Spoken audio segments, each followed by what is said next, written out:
What is up? Thank you for coming to my channel, Prison POV. Shout out to the joiners.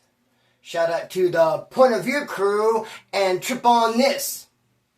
So, the raffle is definitely still in motion. Nothing's changed. In fact, I need to add a couple names. I need to go live. The reason why I have not gone live yet is because GG would like to be there.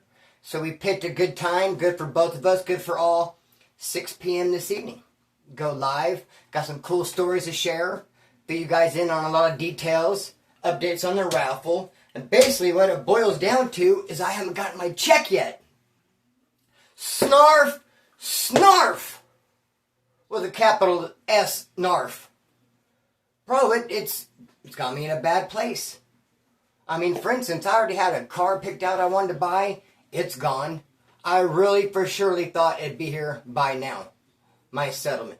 If you don't know what I'm talking about, my bad. I think the majority of the people do. Hey, bro, I thought it'd be here by now. The 29th of January is when I signed and accepted their settlement offer. And from that point, it went to a court. Now a judge has to approve it. So basically, it's been in the courts for like 3.5 weeks. Waiting on a judge's signature, dude. And it's just like, that was not my prediction. I thought I'd have it way sooner. But hey, bro, time goes fast. Like any day, it could be today, within the next week or so. We'll talk about all that tonight around 6 p.m. California time. But until then, let's kick off a good old-fashioned Prison POV video, home bizzle. With 2, perhaps 3 stories. What they're going to consist of is, bro, Hispanic NLR shot callers, brother. And let me just serve it up like this. Back in the mid to late 90s, Wasco A-Yard mainline, the Bakersfield boys had it sewed up. The Bakersfield Woods dude had it sewed up. They were deep. They had their hands in every cookie jar, and they were just doing the damn thing. Eventually, though, they attracted so much attention, they kicked up so much dust that a grip of them found themselves in the hole. One of them was this dude named Face, a Hispanic dude. From the ride, had NLR tattooed on him. Good friend of mine, dude, a straight up solid mofo, all the way real with it, and down. All the way down. So, Face, homeboy, he's in the hole. He's got NLR blasted on him. CDCR comes along and decides they're going to validate him as a lowrider. He wants to avoid this, obviously, because it's definitely no fun to be validated. And so he shoots a kite down the tier to the Southsiders saying, hey, I need to beat this validation packet. They're trying to validate me as a lowrider. I'm going to tell them I'm a Southsider. I'm going to tell them they got the game twisted, and I'm actually a Sureno. They cannot validate me as a lowrider, but I'm asking for your guys' permission. I'm asking for a green light first. Bro, and as it turns out, I mean, as a matter of fact, Face was born and raised in a Southsider neighborhood and was very well loved there. Had all the respect in the world coming. They loved him. They respected him. So it made sense. It checked out. The Southsiders down the tier gave Face a green light. Bro, tell the administration you're a Southsider and they cannot validate you as a lowrider. Same thing happened to my homeboy Tiny, rest in peace. Tiny is a white Sureno, rest in peace, from Taft. Spit it out, Splinter. Shout out and much respect and rest in peace to my homeboy Tiny Boy from Taft, a Southsider. He caught a felony with a lowrider by the name of Chaos. And as soon as Tiny Boy went into Wasco reception, the sergeant jammed him up and hemmed him up and said, I got you right where I want you. I'm going to validate you as a lowrider for catching a case for picking up a felony with that lowrider Chaos. Because if you get a felony with a validated gang member, you too will become a validated gang member. So, bro, Tiny Boy said, pound it. You guys are tripping. I'm a Southsider. I don't care how many felonies I committed with who. doesn't change the fact I'm a Southsider, and you're not validating me for nothing other than that. So same thing with Face, though. He told the administration, pound it, you're tripping, I'm a Southsider. So they did not validate him, homeboy. He beat the packet, and bro, shoo, is what it is. It can't be what it's not. Years go by, though. Years go by. I'm in county jail. And who's on the farm? Male minimum in Kern County. And who's in the dorm next to me? None other than Face. And he has it going on, bro. He's doing the damn thing. I'm like, hey, what's up, brother? Long time no see. And he is the straight up Southsider shot caller. Maybe not for the whole yard, but definitely for that dorm he was in and the dorms that were surrounding his. I mean, from my viewpoint, he was definitely in control. Definitely running it. Without a doubt. But you know what? There was no one there, though, to call him out on it, to be like, well, what do you mean, Face? Remember, your original loyalties belong to us, the NLR. You are a writer. You beat the validation packet by saying Southsider. But hey, homeboy, you still got Rider blood flowing through your veins. What's up with it? Hey, there's no one there to say that to him.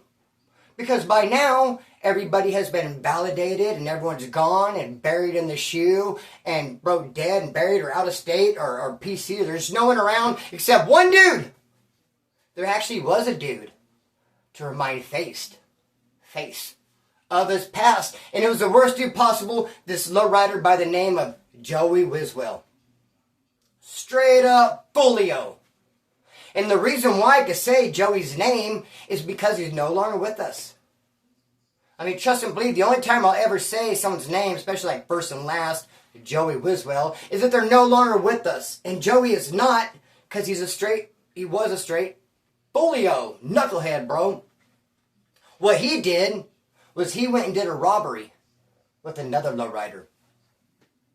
He brought these Pisces way deep in the fields. They had a little tiny shed, and they were cooking it up. Way deep in the fields. Way deep in the cut. Out in bumfuck Egypt, bro. But Joey Wiswell and this other lowrider found them and pushed up on them and barged in their little shed and robbed them for everything they had. And as they were leaving, Joey lifted up a ski mask and he said, hey, I just want to know who got you. It's me, Joey, NLR. They had to identify him by his legs, by the tattoos on his legs. Because that's all they found was his legs, homeboy, when they stumbled upon him in the oil fields 2 or 3 weeks after that. He's no longer with us. Rest in peace to Joey, homeboy. But at the time, he was on the farm, and he saw Face, and he's like, what's up, brother? Don't forget about me. Don't forget about us. And since Face had it going on, Joey was always pushing up on him. His hand out. Want a hookup. Want some love. Face would hit, and Joey would be right there like, break me off. Separate yours from mine. Let me get a third. Dude, he was trying to get his. He was on his bumper tough. And it got to the point where every time Face would see Joey coming, I know he'd be like, damn, bro. He did not want to see that folio coming. And then it got to the point where he's telling him, no, I don't have none, I'm out. Even though it was obvious that he was not. And then I remember this one weekend, there's supposed to be all this coming in, everything was coming in. Their balloons, dude swallowed them. And then Joey was right there on Face's bumper, on his gate, waiting for it to be, hit the yard. And Joey wanted his issue. And Face is like, no, dude, it got ruined. The balloons, they busted open. Like, dude ate him. He should have went to the hoop. He swallowed him. Like, there is no product. There is nothing. I can't touch you. We're the damn thing. I was kind of chuckle right there for a minute, huh? What in the heck? Hey, bro, I can't touch you with the dang thing, bro. And I was hanging out with Joey at the time. And I remember him and I were walking laps. And you're just like, dude, I can't believe Face, homeboy. I can't believe how he's treating me. He's forgotten all about the ride. Now he's running at Southsider and he's calling shots for them. He's doing the damn thing, but what about me? But what about us? When he was saying us, he wasn't including me. I'm not a low rider. He was venting, and he was mad 'cause he felt like Face should have been breaking him off, and he wasn't. I just let him vent. Yeah, I hear what you're saying. Yeah, that's what's up. Yeah, whatever. Then we go into this one dorm, and Joey asked me, hey, can you hold my syringe for me? I said, yeah, no problem. So he reaches between his butt cheeks, and he pulls it out, and he has a syringe wrapped in toilet paper. But it was in his butt cheeks. When he pulled it out, it had dookie on it. Now, Phil went to go hand it to me, and I was like, ew, man, ew, brother. No, pardon me, hell to the no. Do straight up dookie stain. What do you mean? Where you at? And I was like, do you see that? Dude, hold it for me real quick. You're leaving me hanging. Bro, I'd rather leave you hanging than leave myself with some kind of like hepatitis A, B, C, or whatever. The physic. I'm not touching your dookie, bro. E. coli. Never that. So, dude, he got mad and acted like I was leaving him hanging because I went and snatched that up. And what do you want me to do? Put it in my crack? Put it in my sock? In my hand? Behind my ear? In my waistband? On the table and keep a good eye on it? Juggle it with an orange that was nearby? What am I supposed to do with that? I only thought I was let them hanging doll, whatever the case. Just like this next dude. Bro, I'm born and raised in Rexon Acres and proud of it. There's this Nazi lowrider Hispanic dude named Evil from Taft. And all of a sudden, he comes to Rexon Acres one day, bro. He kind of like moves into my hood. Not my hood, but hood I'm born and raised in. Moves into Rexon and just letting his nuts hang, bro. He's just trying to do it all. In my opinion, he's doing too much. He's moving too fast. He's like just trying to come there and just let it rip. And that's a spot. And whatever. But I'm at this house one night, hanging out with this chick at her dad's house. And that Nazi lowrider dude, Evil from Taft, came pulling up, bro, in his car, honking the horn. Honk, honk, honk, honk, honk, honk. Laying on his horn, dude. Like, wow. And I come outside and honk. And in between his honk and the horn, I'm able to hear sirens. Bro, straight out sirens, dude. Approaching us, I don't know, approaching somebody, going somewhere. I mean, getting closer, not further away. And dude, he's like, honk, honk. He's like, the sirens didn't know about us yet. Like they're getting ready to. Because everyone knows about us. Because now the neighbors are out looking. And he says, honk, honk. I'm like, dude, stop at the horn. What? He's like, bro, grab this. And he tries to hand me a duffel bag with a bunch of guns in it. And you could see the rifle butts poking out this way and like a muzzle. And you could just see, you could hear bullets, ammo jangling around. He's like, he had to grab it with two hands. It's like heavy. He's like, take this. He's like, you gotta take it. I got 2 strikes. I don't want to get caught. And I'm like, no, I'm not taking that. Why would I take your felonies? And my girlfriend's dad, whose house we were at, Mike has 2 strikes as well. Bro, I can't take that in. I was like, nah, beat feet, bro. Get out of here with that. Shake the spot. He was hella mad. He's like, you're leaving me hanging. Leaving me hanging like a set of nuts. Leaving me hanging like wet laundry. I'm like, dude, use whatever little scenario you want to come up with. Dude, I ain't taking that felony. It's your felony, not mine. Not ours. And I rejected it.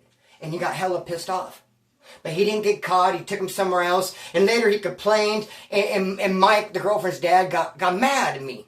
He's like, you should have took him, brother. You should have helped him out, dude. And I was like, you're just saying that because everything worked out good. What if I had taken him, put him in a house, and then the cops came and you're busted, sitting in jail, but you've been cool then? Oh, I'm glad. Yeah, it doesn't matter. I'm sitting there fighting a life sentence, Splinter. I'm glad you took those from him. No, it would have been a whole different story if I would have took them and you would have got busted. But since everything worked out fine, now I'm the bad guy.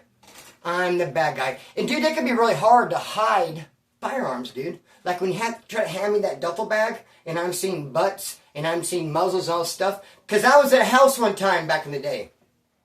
And I came up on a rifle. Okay, I clipped a rifle, dude. Mine now. But I was on foot. And I had to leave this house with this new item that I just confiscated now belonged to me. But I'm like, how do I take it, bro? I put it down my pants. And now I'm just walking like all stiff leg. That's not going to work. I wrapped a bunch of laundry around it like a blanket. And I tried to carry it like this. I mean, that didn't look good walking down the street. I tried to have it over my shoulder like this. You seen the butt, kind of the muzzle. I tried to use it as a cane. I mean, there's no way to carry this dang thing, bro. I'm having to leave it there. Stuck in a bush. Come back for you later. You're on pause. I mean, no, I can't take it, man. He got away. I was the bad guy. And then here's the worst part about it. I told you I'm born and raised in this neighborhood. Rexon Acres. When you're at my family's house and you jump the back fence, you're at my homeboy Littlewood's house. And his dad, Ronnie. And they're great people, bro. Ronnie was he's a real small dude, so he was a tunnel rat in Vietnam. And he has all kinds of awesome stories. I mean, what a lick to pull to go down into some tunnels, bro, and like clear it out of all VC or whatever. Like, get the booby trap set and just, that'd be crazy, bro. To go and do a freaking tunnel and clear it out and do your job down there. But he has all these stories. Dude, got love for Ronnie. He's a cool dude. And somehow, I don't know how this came to be, but he put Evil, that NLR dude, in charge of his house. Because my homeboy Little Will was in prison. And dude, I would go to Ronnie's house all the time, and it was a trap house. They just sling stuff out of there. But that didn't mean nothing to me. He was my friend. I would go by there. And every time I tried to go by, Evil would just open the door and be like, no, you can't come in. He'd like try to play me like I was an addict or something. Oh, nothing going on right now. Like, I don't care about going on. I'm coming in just to visit Ronnie. How do you know I'm not going to order a pizza and we're going to have dinner? Dude, I've been living by him for 20 years. He's been my neighbor. He's my homeboy Littlewood, who's in prison's dad. How do you know I don't want to come in here being on tunnel rat story? Where you at? Do you even know that about Ronnie? Evil? Dude, he would not let me in, dude. He would just be like, Ronnie ain't here, you can't come in, you know, and just, bro, he had the key to the door, he was the doorman, and I couldn't get by. So then, I started doing the same thing to the house I was at. He would try to come over, and I'd say, no, nothing going on. He's like, well, we'll talk about it, just talk to me, so I come over. I'd, nope, no one's here, can't come in, sorry. No, nothing going on. No one's here for you. We don't want you. You stink. Your mama dresses you funny, and it was just your bad breath and your BO. And do you know? No. So he would go back to where whatever he dragged himself from, he would go back over there and call and tell on me, basically. Tell and say, Splinter would not open the door when I came to visit you. I called and asked her permission to come over. You secured my invitation with an invite. Does that make any sense? Invite, invitation. You know, I'm coming through. And but not according to Splinter, he won't let me in. So then they get mad at me. Hey, why don't you let him in with the physical? And again, I'm the bad guy. So then he comes in. He comes over. Knocks. This time I gotta let him in. And I say to him, though, I say, dude, you snitched me out. You told on me. And he was like, I take him back. Because that could be fighting words, okay? I mean, lame, bitch, punk are mandatory fighting words, but snitch and rat, I mean, it's a wobbler, pretty much borderline. I mean, yeah, I think I would fight someone if they called me a snitch or a rat. So basically, I told him, I said, you told, fool. You should work at a bank, dude. You're a teller. He's like, what do you mean, oh, man? And I said, you told them that I freaking wouldn't let you in.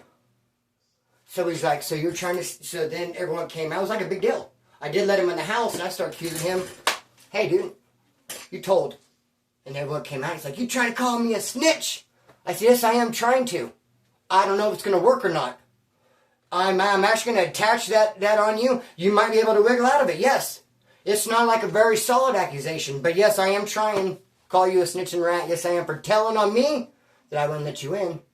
I mean, we could tiptoe around it. Anyway, it became a big old stupid thing, and no fun for nobody, and I'm gonna post this. Running out of time. I thought I had another story. I'm just gonna let it fly. I feel like I've been out of practice. It's been a good old, like, bro, almost 2 weeks since I posted a video.